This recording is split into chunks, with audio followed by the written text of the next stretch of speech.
Bismillahirrahmanirrahim. Assalamualaikum warahmatullahi wabarakatuh.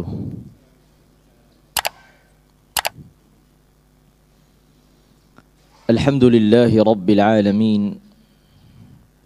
Alhamdulillahi hamdan yuwafi ni'amahu wa yukafi'u mazidah. Lakal hamdu ya rabbana kama yanbaghi li jalali wajhikal karim wa 'azimi sultanikal qadim. أشهد أن لا إله إلا الله وحده لا شريك له وأشهد أن سيدنا محمدا عبده ورسوله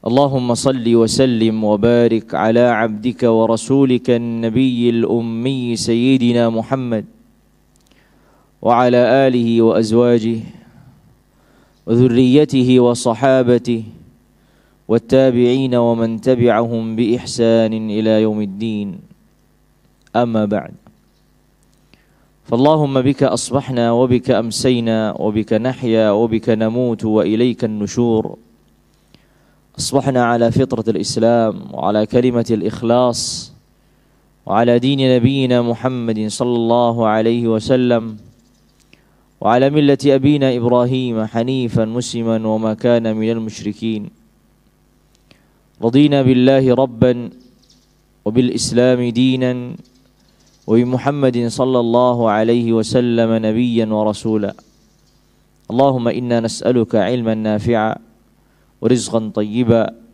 وعملا صالحا متقبلا. Hadirin sekalian yang dirahmati dan dimuliakan Allah Tabaraka wa Ta'ala, alhamdulillah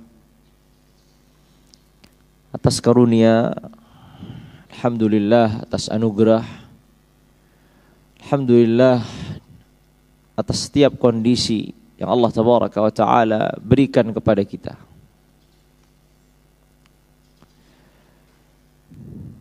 Allah Tabaraka wa Ta'ala pada kesempatan pagi hari ini memberikan ragam karunia dan anugerah.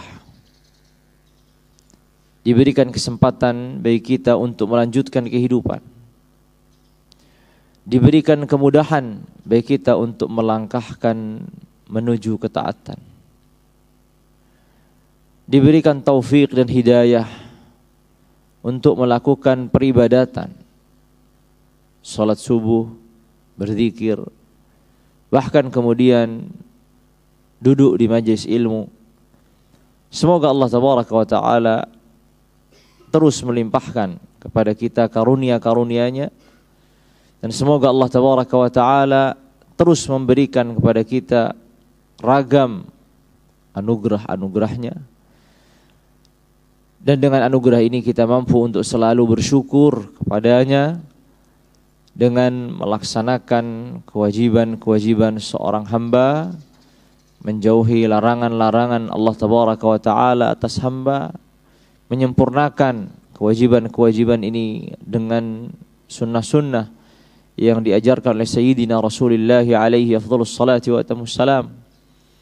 Menyempurnakan pula dalam meninggalkan hal-hal yang haram, untuk meninggalkan hal-hal yang menyampaikan seseorang kepada hal-hal yang haram, entah itu perkara-perkara yang dibenci atau makruh di dalam syariat, atau bahkan fudulil mubahat, berlebihan dalam beraneka macam yang mubah.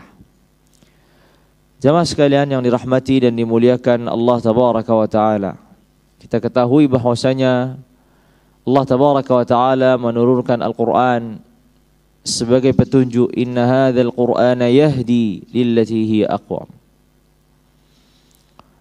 Dan di antara hikmah dan tujuan diturunkannya Al-Quran adalah apa yang Allah Tabaraka wa Ta'ala firmankan. Ya ayyuhan nasu qad ja'atkum maw'izatun min rabbikum wa shifaa'un lima fis sudur. Wahai manusia, telah datang kepada kalian peringatan dari Tuhan kalian.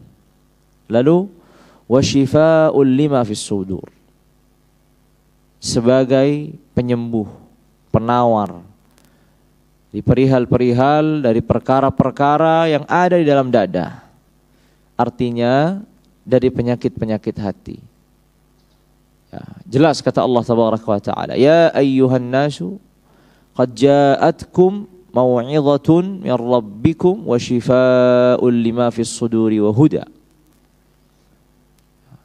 Selain ia petunjuk, selain ia teguran, Al-Quran fungsinya juga menjadi shifaa'un lima fis sudur, sebagai penawar, sebagai obat dari perkara-perkara yang ada di dalam dada. Maksudnya adalah penyakit-penyakit hati. Begitu juga selain Al-Quranil Karim, Rasulullah alaihi afdhalus salatu wa atammus salam diturunkan kepadanya wahyu yang lain yang kita kenal dengan As-Sunnatun Nabawiyah. Dan di antara tugasnya para rasul, para nabi, ada sebagaimana firman Allah tabaraka wa taala, laqad mannallahu 'alal mu'minina idz ba'atsa fihim rasulan min anfusihim yatlu 'alaihim ayatihi wa yuzakkihim. Allah telah memberikan karunia atas orang-orang beriman ketika Allah mengutuskan kepada mereka seorang utusan, yang utusan ini bagian dari diri mereka. Artinya bukanlah orang asing, datang dari jauh, tapi bagian dari diri mereka. Mereka mengenalnya. Apa tujuannya? Yatlu alaihim ayatihi, mentilawahkan, melantunkan firman-firmannya, ayat-ayatnya. Wa yuzakkihim, dan di antara tujuannya adalah melakukan proses tazkiyah. Dan proses tazkiyah ini memuliakan diri hamba ini dimulai dari ruhnya, dan ruhnya dimulai dari hatinya. Makanya ayat ini disebutkan oleh para ulama sebagai ayat yang menunjukkan bahwa di antara tugas para rasul, para nabi, terkhusus pada Sayyidina Rasulullah Muhammad bin Abdullah alaihi afdhalus salatu wa atammus salam, adalah melakukan proses tazkiyah. Ya, melakukan proses tazkiyah. Dan yang paling dasar dalam proses tazkiyah itu adalah ketika hati ini hanya tunduk kepada Allah tabaraka wa taala semata. Itulah hakikat tauhid. Ketika ia hanya tunduk, hanya berharap, hanya meminta, hanya memohon, hanya memasrahkan segala sesuatunya kepada Allah tabaraka wa taala. Itulah hakikat dari at-tauhid. Jadi at-tauhid ini bagian dari tazkiyah. Ya, bagian dari at-tazkiyah. Ya, bagian dari penyucian jiwa, penyucian hati. Ya, ketika hati itu masih bergantung, masih condong, masih berharap kepada hal-hal selain Allah tabaraka wa taala, maka datanglah Rasulullah alaihi afdhalus salatu wa atammus salam untuk menegaskan perkara tersebut. Untuk menegaskan bahwasanya hati seorang hamba itu terpaut, tergantung, terfokuskan kepada Allah tabaraka wa taala semata.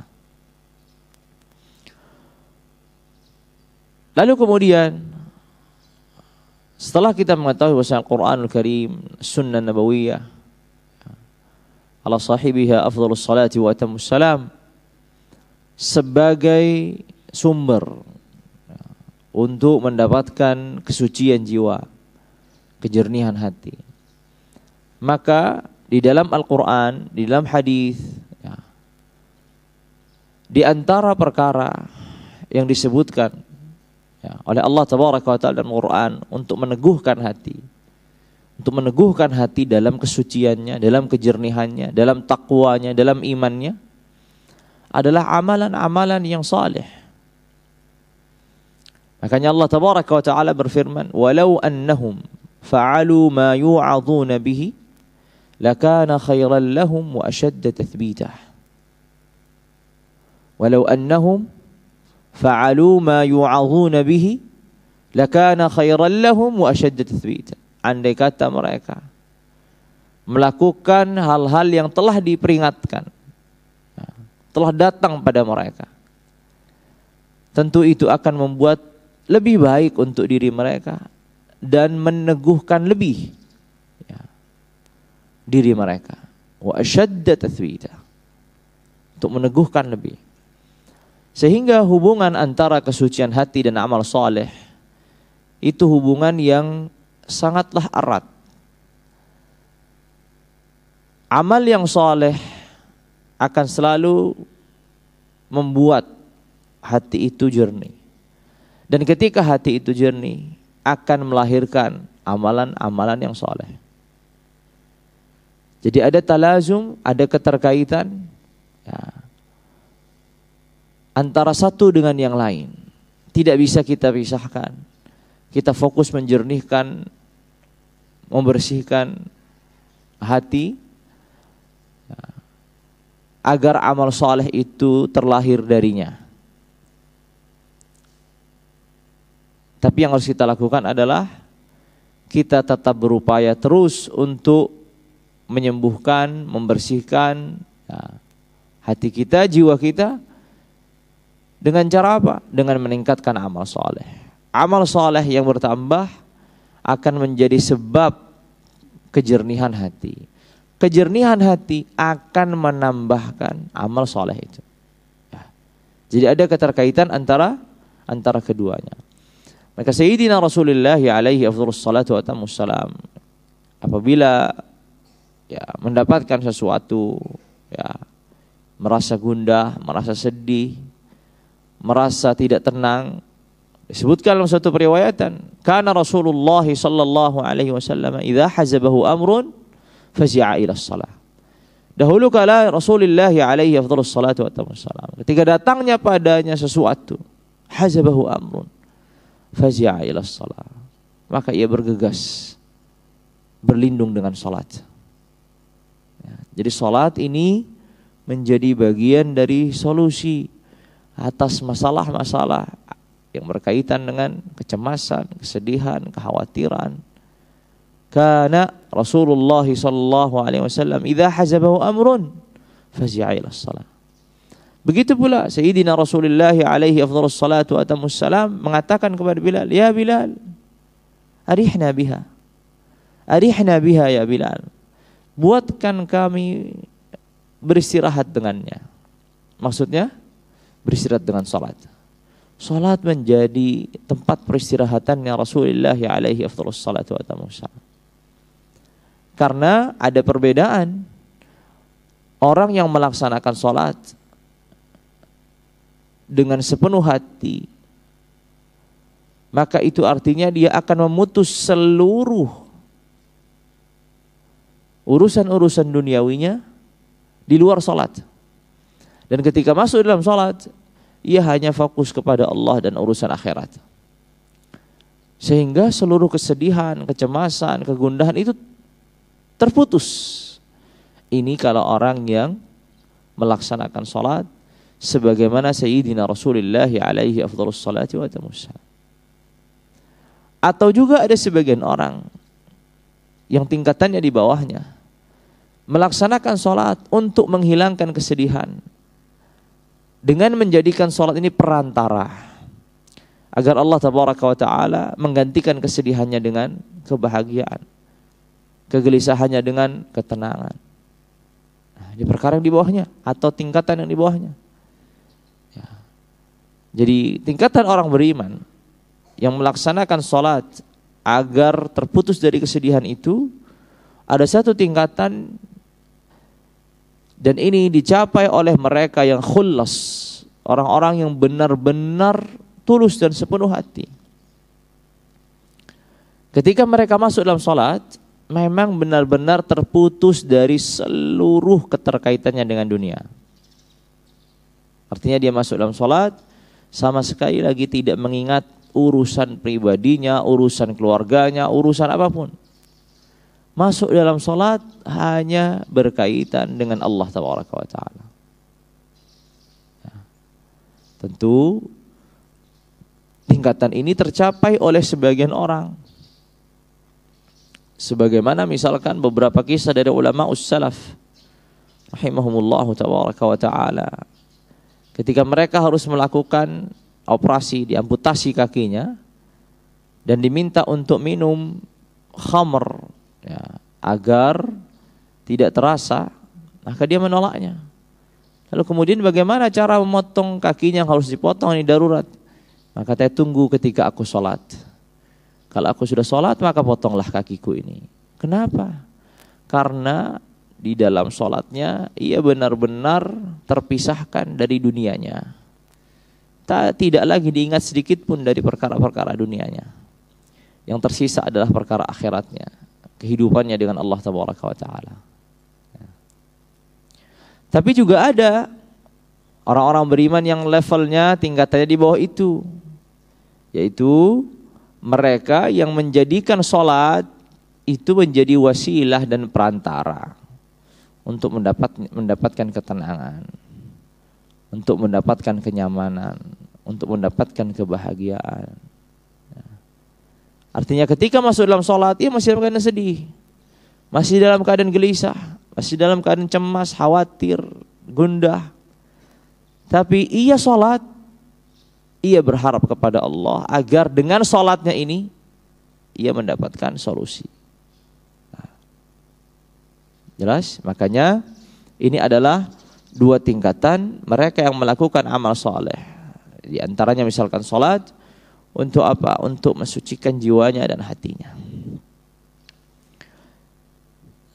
Di antara amal soleh yang disebutkan oleh para ulama membuat seorang memiliki jiwa yang bersih, hati yang lurus, adalah memperbanyak berzikir kepada Allah Tabaraka wa Ta'ala.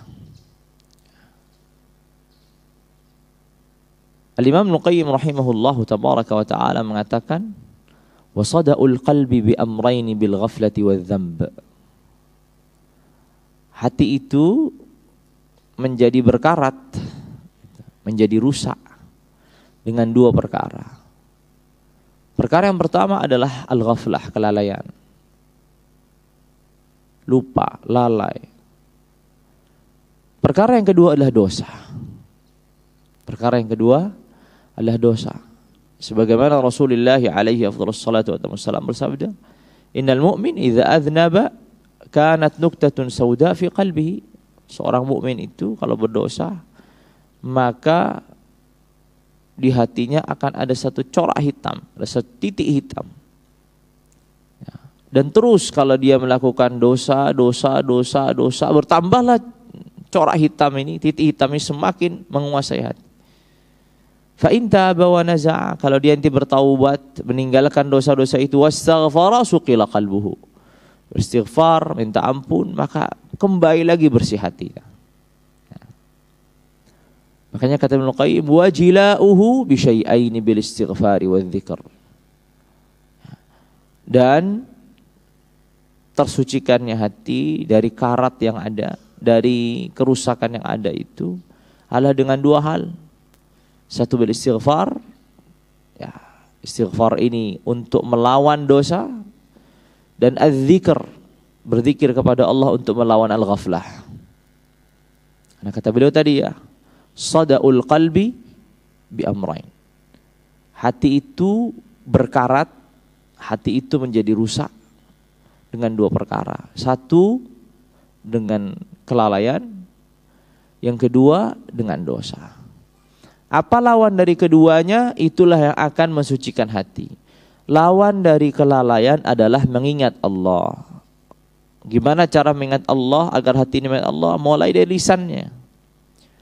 Ketika orang terbiasa untuk mengucapkan tasbih, tahmid, tahlil, takbir dan seterusnya, ya, maka lisan yang selalu basah dengan zikir kepada Allah itu sedikit banyaknya akan mempengaruhi hati yang kemudian mengingat Allah Tabaraka wa Ta'ala. Begitu juga dengan dosa. Lawannya adalah dengan istighfar. Wajila'uhu bisyai'ain. Dan terangkatnya karat hati ini dengan dua perkara. Yang satu istighfar, yang satu lagi zikr. Istighfar ini untuk apa? Untuk melawan dosa. Kalau orang sering beristighfar, astaghfirullah, astaghfirullah, astaghfirullah, astaghfirullah al-aliyyil azim wa atubu ilaih, astaghfirullah al-azim wa atubu ilaih. Dengan ragam redaksi istighfar yang disebutkan dalam riwayat-riwayat Sayyidina Rasulullah alaihi afdhalus salatu wassalam. Ini sebagai bentuk upaya untuk membersihkan seorang dirinya dari dosa.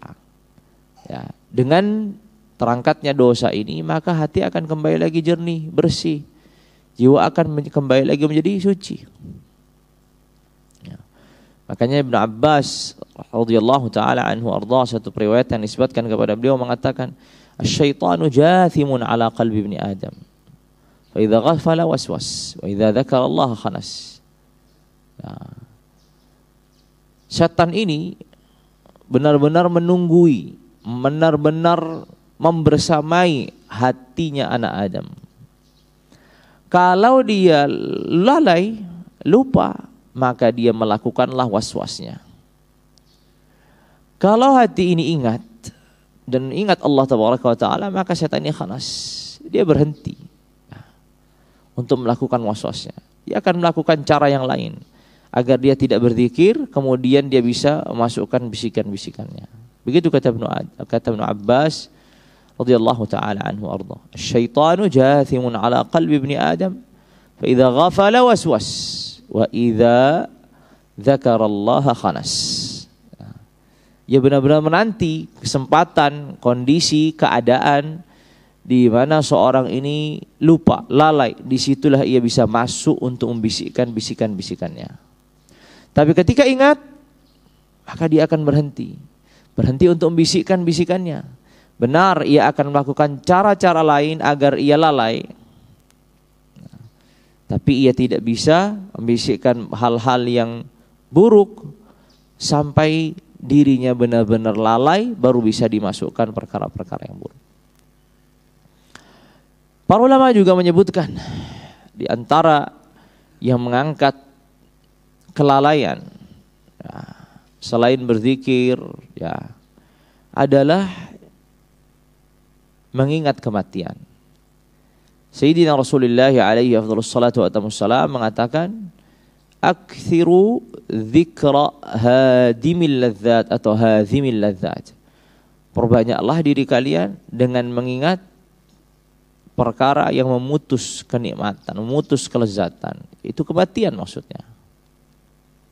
Nah, makanya dianjurkan oleh para ulama, orang itu sering-sering datang untuk berziarah ke kubur, untuk datang ke makam.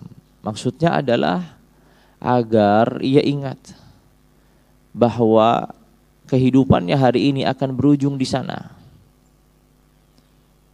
Seberapapun lamanya ia tinggal di dunia, akan berakhir pada liang lahat. Tidak ada seorang pun yang akan terbebaskan dari demikian. Makanya dengan mengingat kematian, kapanpun seorang itu bisa didatangi oleh malakul maut, dan ia pun tidak pernah tahu kapan akan datangnya malakul maut. Maka itu adalah suatu yang sangat memotivasi seorang hamba untuk selalu ingat kepada Allah Subhanahu wa taala. Makanya disebutkan oleh seorang yang bernama Ar-Rabi' bin Khaytham atau Khuthaim, Rabi' bin Khuthaim radhiyallahu taala anhu wa rahimah, seorang di kalangan tabi'in. "Lau faraqa dzikrul maut qalbi sa'atan, khasyitu an yafsuda qalbi."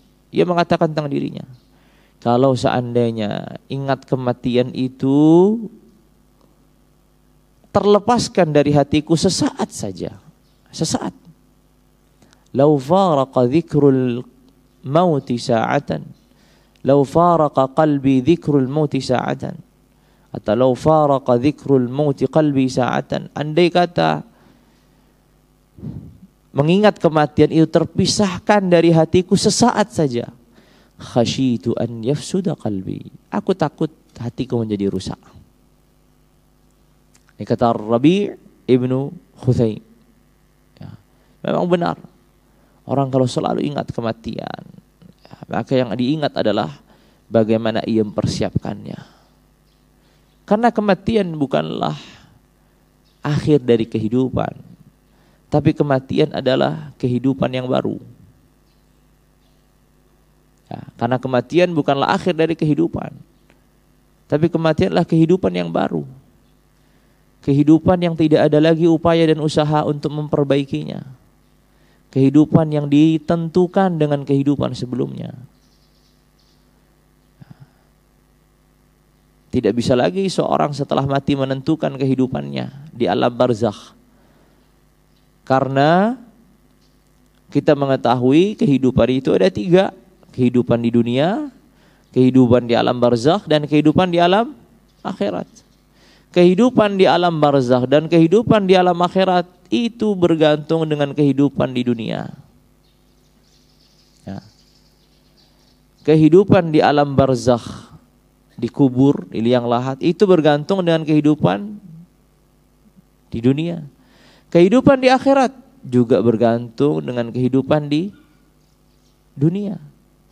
Hanya saja kehidupan di alam barzakh ini adalah kehidupan sementara, sesaat, untuk sambil menanti kehidupan yang hakiki, yang sesungguhnya.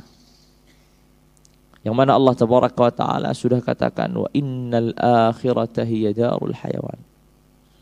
Innal akhirata hiya darul qarar. Tempat menetap itu ya di akhirat. Menetap dalam kondisi baik atau menetap dalam kondisi buruk. Kehidupan dalam kondisi baik atau kehidupan dalam kondisi buruk. Menetap itu di akhirat. Tidak ada yang berubah ketika sudah di akhirat. Kalau di dunia kita masih terus mengalami proses perubahan. Dari yang tadinya buruk menjadi baik. Dari yang tadinya baik menjadi lebih baik. Terus begitu. Atau dari yang baik menjadi buruk. Dari yang buruk menjadi lebih buruk. Itu proses dalam kehidupan di dunia.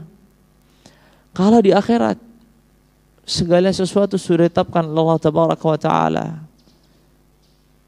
Mereka yang akan menetap di neraka, berarti itu artinya dia akan menetap dalam kehidupan yang buruk. Mereka yang menetap di surga, itu artinya mereka akan menetap dalam kehidupan yang baik. Maka kalau diingat, subhanallah, kalau kita sebelum tidur, kita merenungkan, kalau kita tidur, jangan-jangan tidur kita ini menjadi akhir dalam kehidupan kita. Mungkin banyak dari kita ini takut untuk tidur. Ya. Kalau seorang tidur dan memejamkan matanya sambil mengingat, jangan-jangan saya tidur ini nggak bisa bangun lagi. Takut dia untuk memejamkan mata. Tapi namanya manusia itu, tempat di mana dia lupa, lalai, ya tidur aja, bangun lagi, tidur lagi, bangun lagi. Ada kalanya seorang memejamkan mata lalu tidak lagi bisa membukanya. Itulah kematian. Makanya benar kata Ar-Rabi' ibn Khuthaim rahimahullah, "Lau faraqa dzikrul maut qalbi sa'atan la khashitu ay yafsuda qalbi."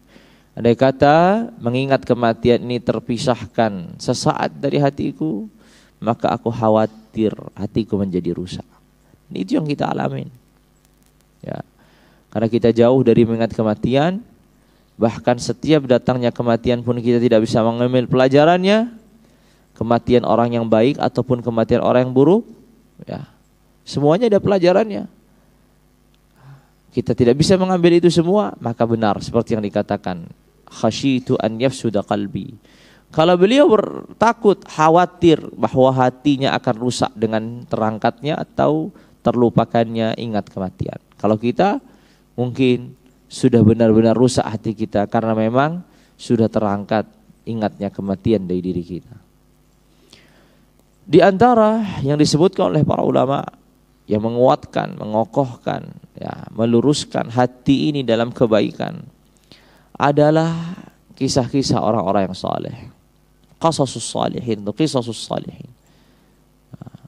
Kisah-kisah orang saleh yang ada dalam kehidupan kita, yang ada dalam kehidupan sebelum kita, yang ada dalam kehidupan umat-umat sebelum kita. Allah tabaraka wa ta'ala berfirman, wa kullan naqussu 'alaika min anba'ir rusuli ma nuthabbitu bihi fuadak.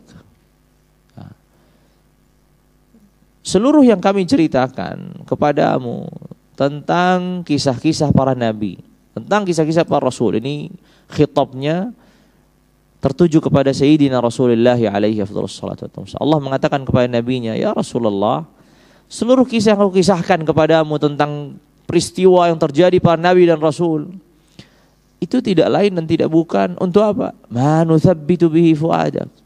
Ada dalamnya hal-hal yang perkara yang membuat keteguhan hatimu, kekokohan hatimu, kekuatan hatimu.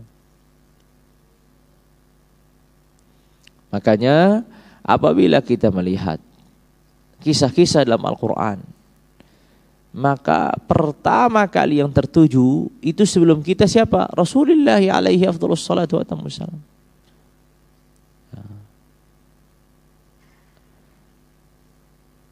Makanya dalam Al-Quran tidak banyak diceritakan tentang kisahnya para nabi itu, bagaimana menikahnya, bagaimana kemudian anak-anaknya, enggak ada. Mayoritas kisah-kisah para nabi dan rasul dalam Al-Quran berkaitan dengan kisah dakwah mereka, kisah perjuangan mereka untuk mendakwahi umatnya, menghadapi masyarakatnya. Kenapa? Karena memang tujuan kisah-kisah ini ketika disebutkan dalam Al-Quran untuk meneguhkan, mengokohkan, menguatkan hatinya Rasulullah alaihi afdhalus salatu wassalam.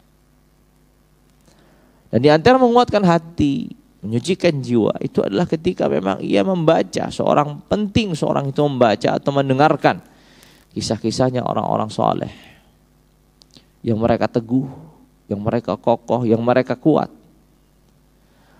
Kalau ia berbicara tentang orang-orang terdahulu dan merasa orang terdahulu itu terpisah dalam kehidupan dirinya karena ia dalam kehidupan yang berbeda dengan kondisi orang terdahulu, maka hendaknya dia membaca kisah-kisah kehidupan orang soleh di zamannya. Apakah tidak ada orang-orang soleh di zaman kita? Ada. Orang-orang benar-benar tulus, orang-orang benar-benar suci jiwanya, hatinya, pasrahnya, yakinnya, taatnya kepada Allah SWT. Bahkan mungkin tidak ada di antara orang-orang yang gemar menuntut ilmu atau rajin dalam mendatangi kajian, tapi dia cukup memiliki bekal untuk bertakwa kepada Allah dengan mengamalkan apa yang bisa diamalkan.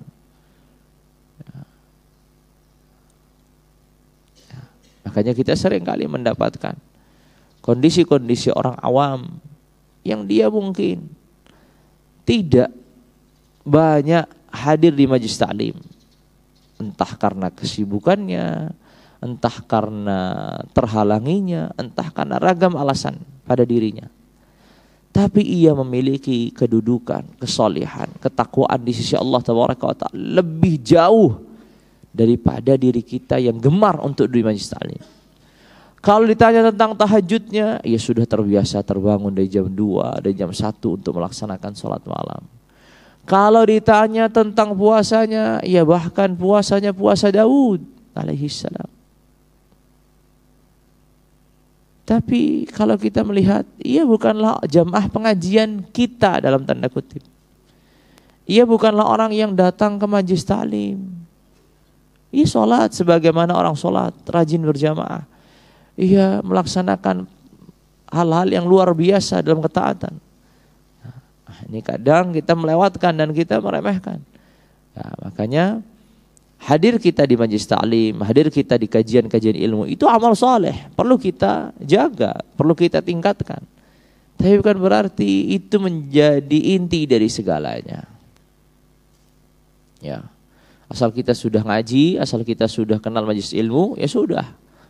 Seakan-akan kita menjadi orang yang lebih baik daripada orang-orang yang tidak kenal kajian. Benar, dari sisi itu, dari sisi orang yang sering hadir di majelis ilmu, sering datang di kajian, sering datang di majelis taklim, itu jelas lebih baik dalam kondisi ini ya, daripada orang tidak pernah atau jarang hadir, itu jelas. Tapi kondisi kehidupan itu tidak terbatas pada majelis ilmu. Ruang kehidupan itu terlalu banyak. Bagaimana dengan kualitas sholat? Bagaimana dengan kualitas puasa? Bagaimana kualitas zikir? Bagaimana kualitas sedekah? Bagaimana kualitas berbakti kepada orang tua? Bagaimana kualitas komunikasi dengan keluarga? Bagaimana kualitas interaksi dengan tetangga? Dan semuanya itu bagian dari ruang-ruang kehidupan. yang mana seorang tidak pernah tahu ia akan masuk surga melalui pintu yang mana, melalui jalur yang mana. Jangan-jangan kajiannya justru membuatnya dia tidak bisa datang atau masuk ke surga, karena ia memperbanyak alasan-alasan Allah untuk menghukumnya kelak di akhirat. Kenapa demikian? Karena dengan hadir di majlis ta'lim, hadir di majlis ilmu, semakin banyak ilmu yang didapatkan, tapi justru semakin sedikit amalan yang diamalkan. Ini menjadi sesuatu yang membahayakan bagi seorang. Memperbanyak cara Allah, alasan Allah untuk menghukum dirinya. Jangan-jangan demikian. Makanya kehadiran seorang itu di majlis ilmu harus dibarengi dengan doa, agar ilmu ini ilmu yang bermanfaat. Ya, agar ilmu ini bermanfaat. Makanya doa Rasulullah alaihi wassalatu wassalam apa? Allahumma inni as'aluka ilman nafi'a. Ya Allah, aku mohon kepadamu ilmu yang bermanfaat, ilmu bermanfaat yang melahirkan amal, yang melahirkan aktivitas-aktivitas kebaikan. Dan beliau sendiri juga berdoa agar terjauhkan. Allahumma inni a'udzubika min ilmin la yanfa'. Ya Allah, aku berlindung darimu dari ilmu yang tidak bermanfaat. Ya. Makanya jamaah sekalian yang dirahmati dan dimuliakan Allah Tabaraka wa Ta'ala, membaca, menelaah, mendengar kisah-kisah orang yang saleh yang ada di sekitar kita. Ya. Itu menggugah, menguatkan hati kita yang kadang naik turun. Salah satu pelajaran yang berharga ketika orang itu banyak bertemu dengan banyak orang adalah ketika ia mendengarkan kisah-kisah mereka dalam kehidupannya. Subhanallah. Ada sebagian orang melewati kehidupannya yang sangat luar biasa. Proses berhijrahnya misalkan, atau proses meninggalkan kemaksiatannya misalkan, yang tidak dialami mungkin seorang yang dari kecilnya terdidik, terjaga dari keluarga yang cukup agamis, yang keluarga yang cukup religius, terjaga secara aktivitas ibadahnya.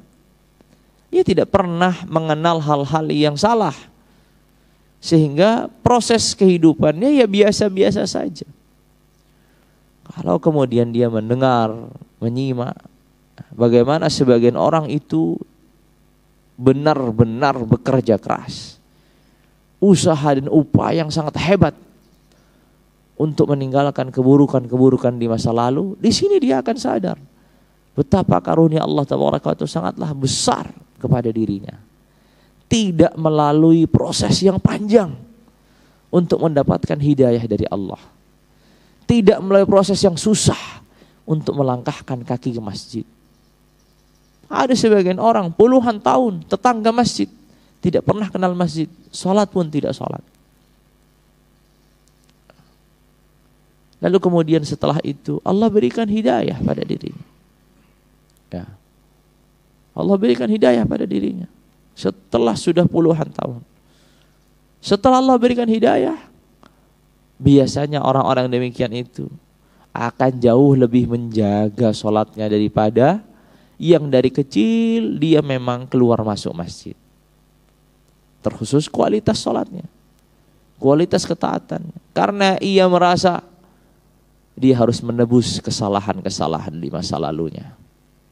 Sedangkan yang satu lagi yang sudah terbiasa dalam kondisi yang baik ini, dia merasa tidak ada masa lalu yang harus ditebusnya. Maka ya sholat sebagai rutinitas dan aktivitas setiap hari-harinya, biasa saja dia melakukannya. Maka membaca kisah-kisah orang soleh, entah itu para nabi, para rasul, umat-umat terdahulu, atau orang-orang yang ada di sekeliling kita, ini menguatkan hati dan keimanan kita. Hari ini misalkan, dengan mudah kita bisa mengakses berbagai macam mungkin podcast atau mungkin cerita atau kisah orang-orang yang benar-benar mengalami proses kehidupan yang luar biasa dalam kegelapannya, di masa jahiliyahnya, di masa kemaksiatan dan kelalaiannya. Tiba-tiba Allah berikan petunjuk dan hidayah yang sangat luar biasa. Sehingga kita bisa mengambil pelajaran yang sangat berharga. Ya. Entah mereka yang dulunya orang yang tidak beragama, atau beragama dengan agama yang batil kemudian masuk Islam, atau mereka dari kecil seorang muslim sebenarnya secara warisan dalam tanda kutip ya. Tapi ia tidak pernah mengenal agama, dia jauh dari ketaatan, dia dekat dengan kemaksiatan. Lalu Allah berikanlah petunjuk. Itu luar biasa. Ya, banyak sekali kisah-kisah mereka yang menguatkan diri kita yang mungkin sedang naik turun dalam beragamanya.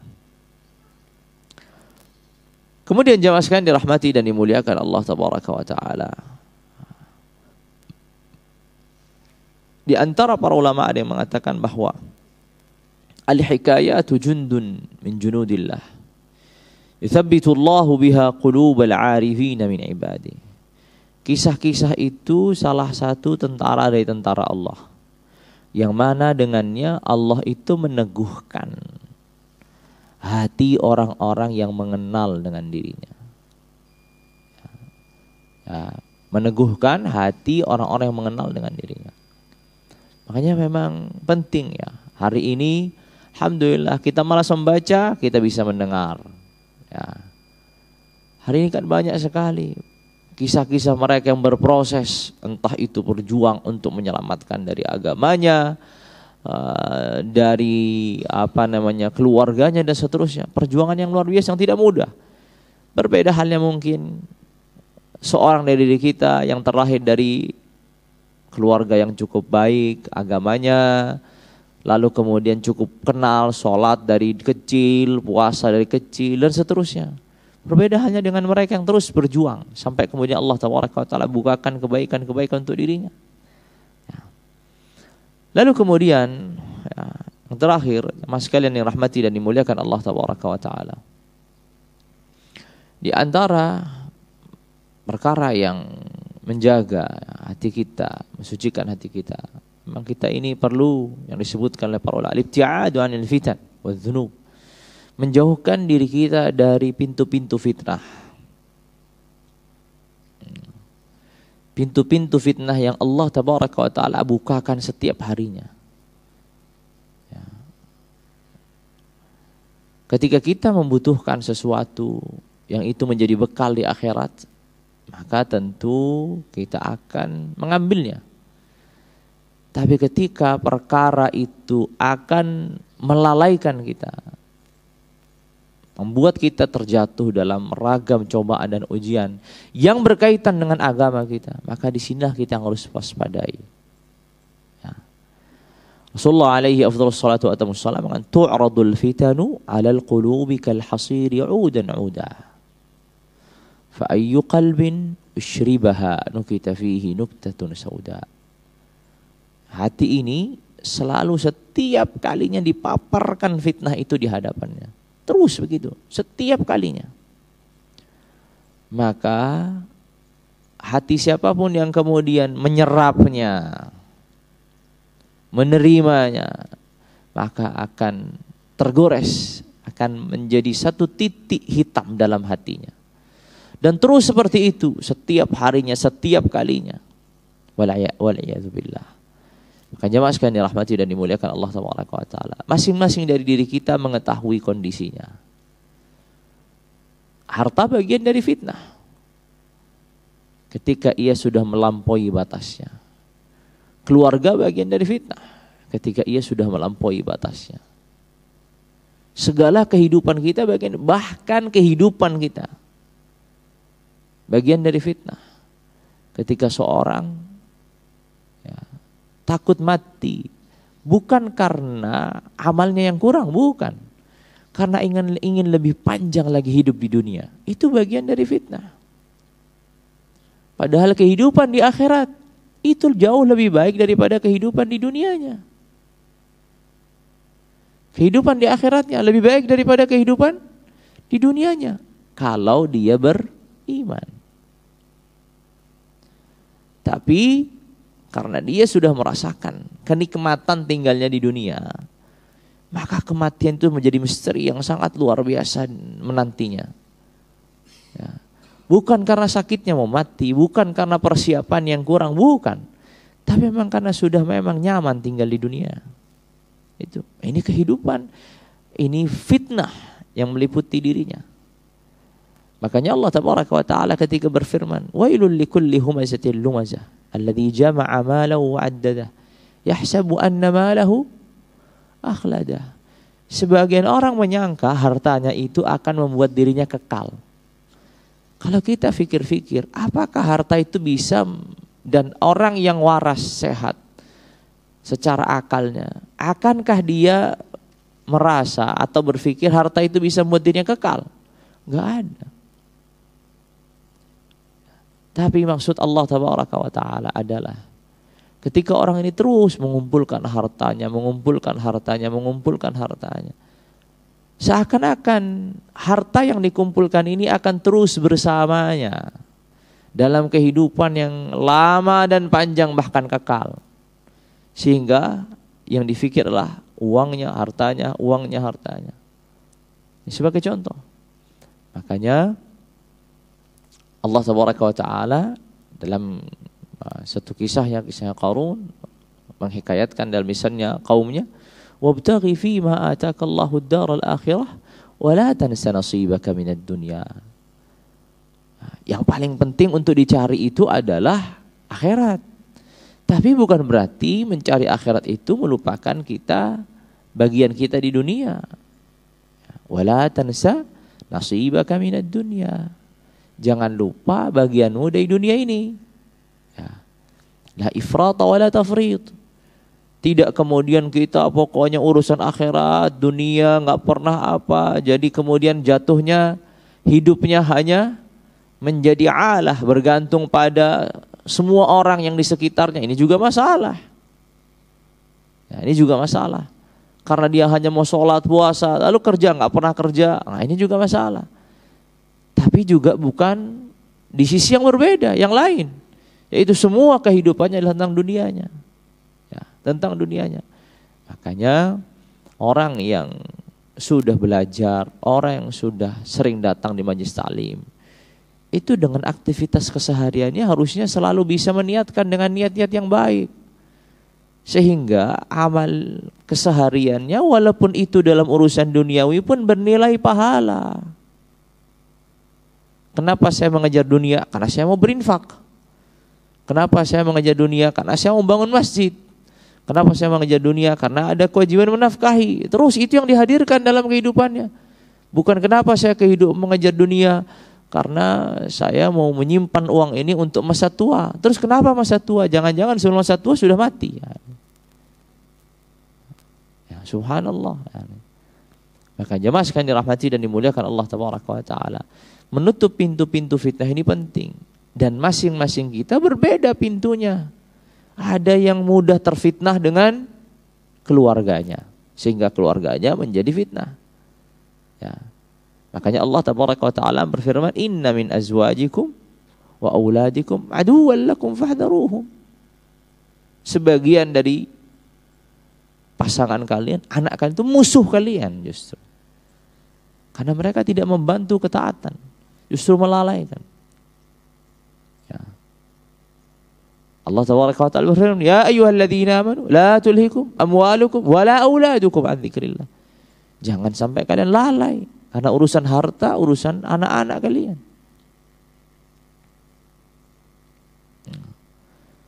Ada juga yang terfitnah dengan harta, sebagaimana firman Allah tadi barusan. Ada yang terfitnahnya dengan jabatan dan kedudukan. Ada yang terfitnahnya dengan persahabatan, komunitas. Ya, ragam ya, cara Allah tabaraka wa taala memalingkan orang. Makanya masing-masing mengetahui dirinya. Balil insanu ala nafsihi basirah. Benar-benar faham tentang dirinya. Kita enggak usahlah mencari alasan untuk membenarkan apa yang kita lakukan. Kita tahu dengan hati nurani kita apa yang kita lakukan ini benar atau salah. Kita tahu dengan hati nurani kita bahwasanya perkara ini akan menyeret kita kemana. Tinggal kemudian kita ini berusaha untuk membenarkan enggak lah, atau mengatakan iya, sehingga kita berhenti. Kita tahu, al insana ala nafsihi basirah. Allah kembalikan. Walau alqa ma'adhirah, walaupun dia menyebutkan alasan-alasannya. Tahu Allah tabaraka wa taala ya tentang diri kita. Cukuplah diri memang tahu, khalas ya. Andai kata diri kita sudah mengetahui itu semua, maka tidak perlu berbelit, tidak perlu rumit-rumit kita memikirkan. Ya, untuk mencari alasan dan membenarkan. Cukuplah istighfar, cukuplah bertaubat, cukuplah minta petunjuk kepada Allah. Cukuplah selalu minta dikuatkan hati kita untuk menjalani kehidupan ini dari ragam fitnah. Allahumma inni a'udzubika minal fitan ma dhahara minha wa batan. Begitu kan di antara doanya. Ya Allah, aku berlindung dari fitnah-fitnah ini yang tampak ataupun yang tersembunyi. Ya, yang zahir ataupun yang batin. Itu kan doa. Maka jamaah sekalian dirahmati dan dimuliakan Allah tabaraka. Itu semua ya menjadi sumber, menjadi cara agar kita bisa menjaga jiwa kita, hati kita untuk tetap teguh di atas keimanan dan takwaan kepada Allah tabaraka wa taala.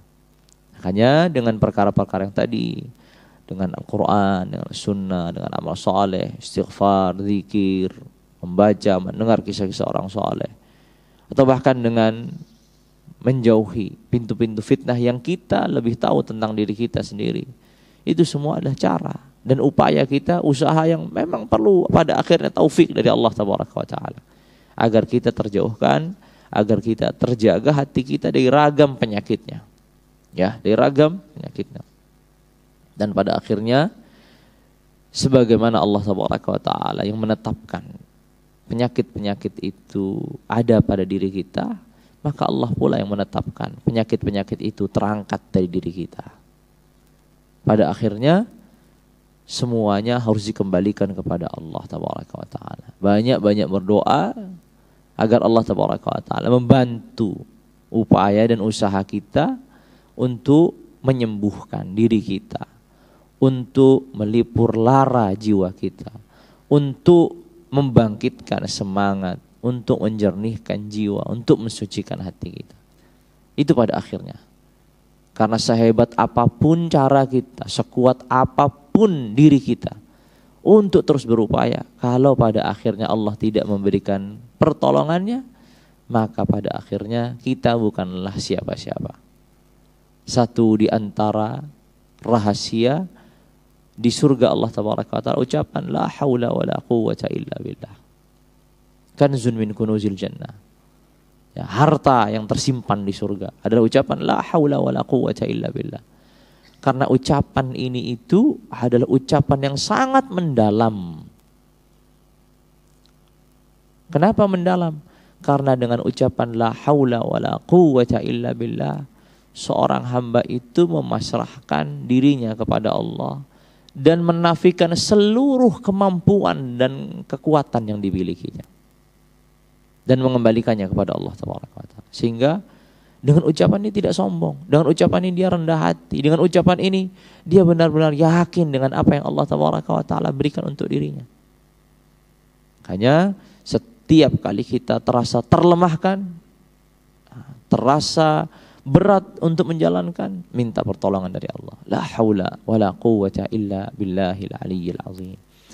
Jamaah sekalian dirahmati dan dimuliakan Allah tabaraka wa taala, itulah beberapa hal yang bisa saya sampaikan pada kesempatan pagi hari ini. Semoga Allah tabaraka wa taala mencatat duduk kita di majlis pagi hari ini sebagai i'tikafan yang Allah tabaraka wa taala catat sebagai pahalanya, dan menjadi majlis yang penuh dengan keberkahan, menjadi pembuka yang baik dalam kehidupan kita pada pagi hari ini dan hari-hari yang lainnya. Dan semoga Allah tabaraka wa taala terus membantu, memudahkan, memberikan taufik dan hidayahnya kepada kita untuk selalu taat, untuk selalu menjauhi kemaksiatan, dan untuk dipertemukan selalu dalam keimanan dan ketakwaan. Sampai di sini kita tutup dengan kafaratul majlis. Subhanakallahumma bihamdika asyhadu an la ilaha illa anta astaghfiruka wa atubu ilaik. Wassalamu alaikum warahmatullahi wabarakatuh.